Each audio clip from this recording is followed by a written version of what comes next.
So without any further ado, I will share my screen as I will take you through a presentation. Hopefully you can see this. Yeah, brilliant. Okay, I see some thumbs up. Okay, so the title is The Importance of Fostering Wellbeing Within Diverse Teams, but actually it's within any team. And I'll go into the details.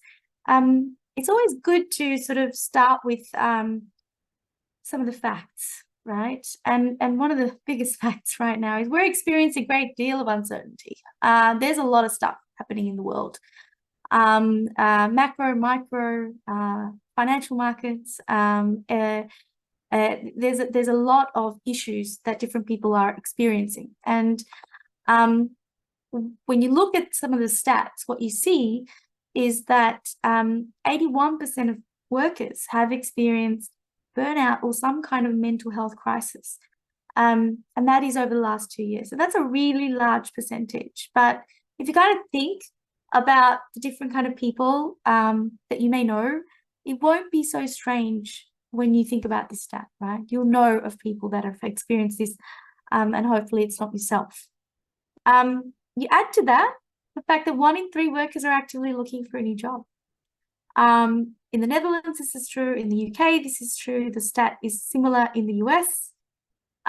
So it might be referred to as the great attrition.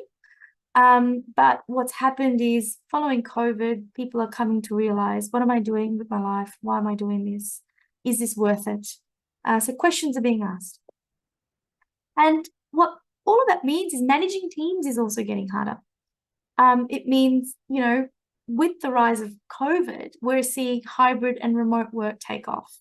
It means that you're no longer with your team. It's harder to sort of catch how people are or see how people are. This increased volatility and uncertainty means not only is it just the work situation, there are things outside of work which are now impacting how people are feeling. And if you add to that just Gen Z and their expectations when it comes to workplaces, it's drastically different to what was expected maybe 20, 30 years ago, where people were lucky to have a job, right? What all this comes down to is that when Gallup did a study about 2 years ago, asking more than 7,000 people what their number one workplace want is, employee well-being came up for the Gen Zs, and it was number 3 for everybody else. So it's something that people want as part of a core feature of the way that they work. But hey, there's actually a clear business case to support this as well. Teams that put an emphasis on it actually are 3 times more likely to be engaged at work. They are 3.5 times more likely to be creative and innovative. And if you're in any kind of job which requires innovation or just different solutions, creativity is a huge component of that, right? So under stress, we're not the most creative that we are, that we can be, right? And they're 5 times more likely to advocate their employer as a place to work. Makes sense. If you're stressed out and you're not happy and well-being is not prioritized at work, you're probably not going to go around telling everyone that's a great place to work, right? So there's a clear business case as to why it should be a core part of how things are done. But what is it, right? Well, I'll tell you one thing, it's not yoga. And it's not ping pong, and it's not free food, and it's not ergonomic chairs. So it's not all these kind of perks and benefits that get flung around and sort of, offered as the reason to join. It's a science. It's a more than 100-year-old science, and there are more than 200 predictors of well-being. And so at Quan, we actually started with what is well-being. And 3 years ago, a bunch of us became, let's say, insatiable and started what started as a desk research, ended up becoming a software company. But we've uncovered a very clear framework. So we have 5 dimensions. So it starts with the mind, body, self-fulfillment, social connectedness, and meaning. And underneath that, there's about 45 sub-dimensions mapped into these 5. And beneath that, about 200 predictors. So if we look at mind, it's things like anxiety, or stress or concentration or creativity. Body, it's nutrition, it's exercise, it's body image. Self-fulfillment, it's like personal development and work-life balance, things like that. And social connectedness is the relationship with people inside of work, but also outside of work, and meaning. This is the big one. This is purpose and purpose alignment, right? So right now, we are in the flavor of mental health, right? But it's important to know that it is one out of many. So well-being is a holistic topic, right? And it is important to recognize there are many, many different things which contribute to your well-being. When we pulled this framework together, we actually validated with over 60 therapists and doctors. And over the years, we've been working with more than 120.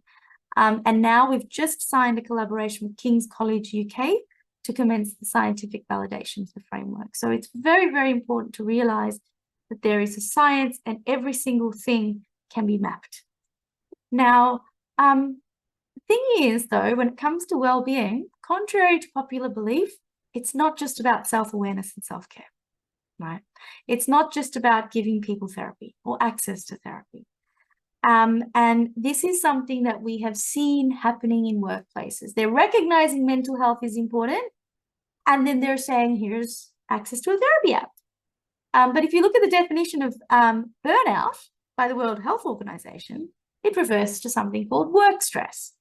So no amount of sending someone to a therapist and then sending them back to the toxic workplace, which make them stressed out, is going to solve the problem, right? So this is a really nice framework for you to use to think about, actually, can I analyze what my current situation is, right? And this is a very famous model used by organizational psychologists everywhere, which is called the job, resource, and demand model. And it's a really good way for anyone and any one of you to evaluate how the situation is. So I'll talk you through each of these. So you're the individual, you're in the middle, you have a job, you're part of a team, and you're part of an organization. And you've got to think of two things, resources and demands. Resources are your positives, and your demands are your negatives, right? So if we take job, for example, you have plenty of positives and negatives. So the resource could be, it's interesting work, right? It's clear guidelines on what the job requires. The demands could be, it's tedious work, it's repetitive work, it's draining work. But for each of these, for team, you can do it as well. It's a collaborative team, or it could be a toxic or dysfunctional team, right? And it goes all the way through to organization. And what traditional engagement surveys and most workplace interventions on well-being do is they look at the job, the team, and the organization. But Quan's here to say it's not enough. You also need to think about the individual, because at any given moment in time, an individual also has resources and demands, right? So a resource could be, you're financially secure. You are having a pretty stress-free home life, right? You have naturally high levels of optimism, right? But your demands could be, you're an anxious person. You suffer from depression. You have a broken home, or you're going through a divorce, right? So this is why when it comes to well-being, sometimes just changing things around work isn't enough. It could be your personal circumstance, which is also contributing to why things don't feel right. Now, this is an actual example of what my marketeer filled out, right? When we were pulling this deck together. So we can see job, team, organization, individual, the list of resources that he had, and the list of demands. And you can see then very clearly what are the positives and what are the negatives, right?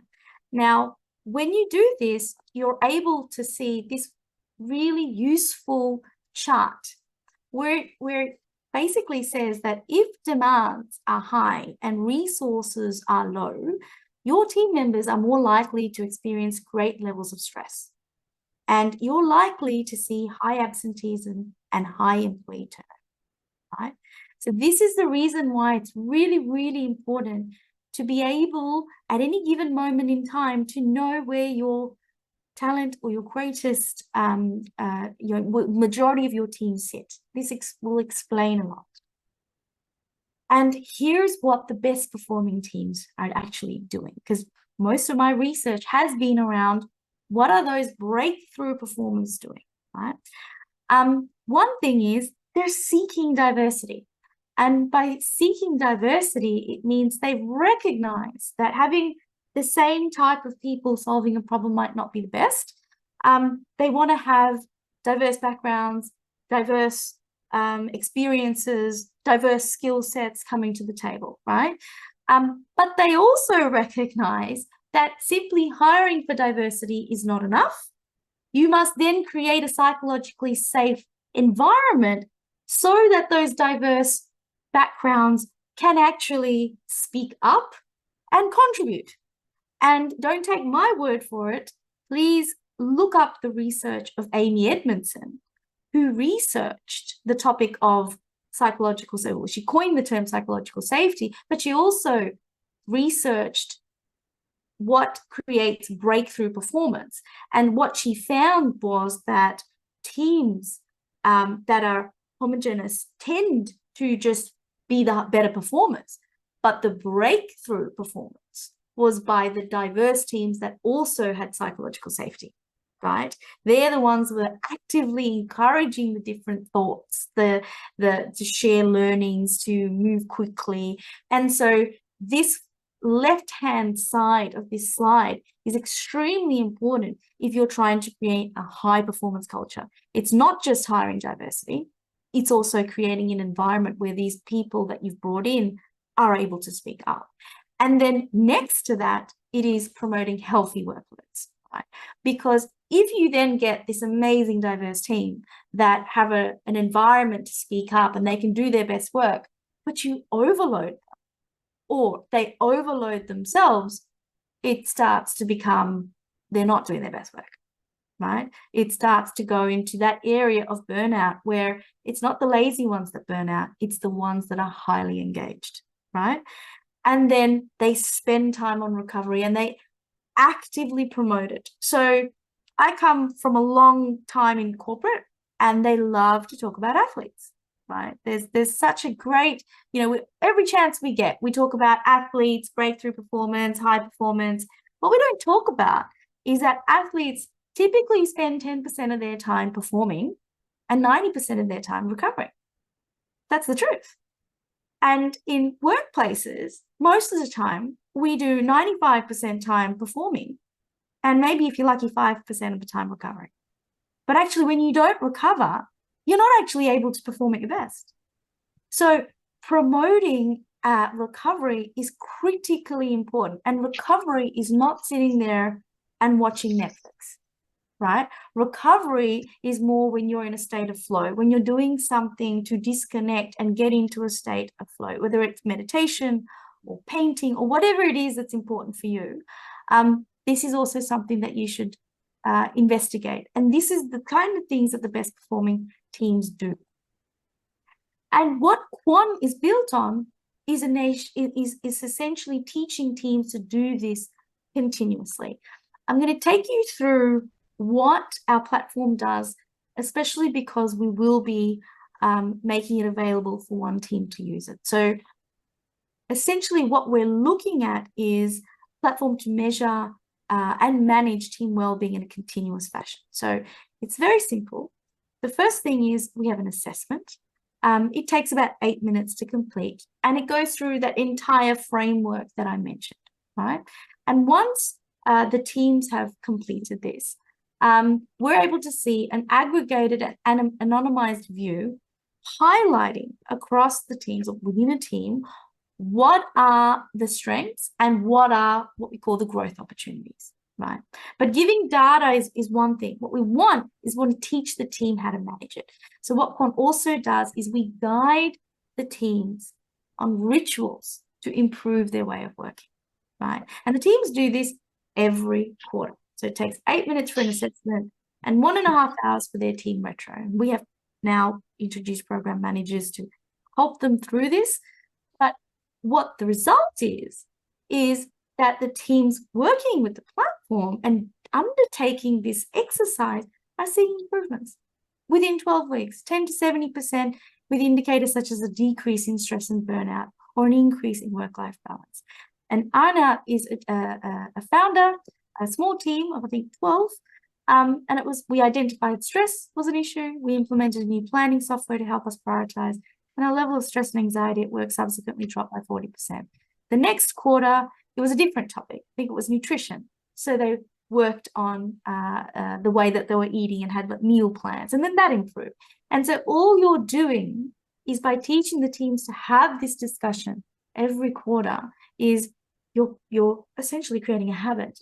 You're normalizing talking about these topics, and ultimately you're one step closer to our mission, which is placing well-being at the heart of success. You're not successful if you hit a number of financial KPIs, but your people burn out in the process. So how do you prevent doing that? You measure well-being, and you make it part of how you work by managing it and teaching your teams to manage it. And that's it.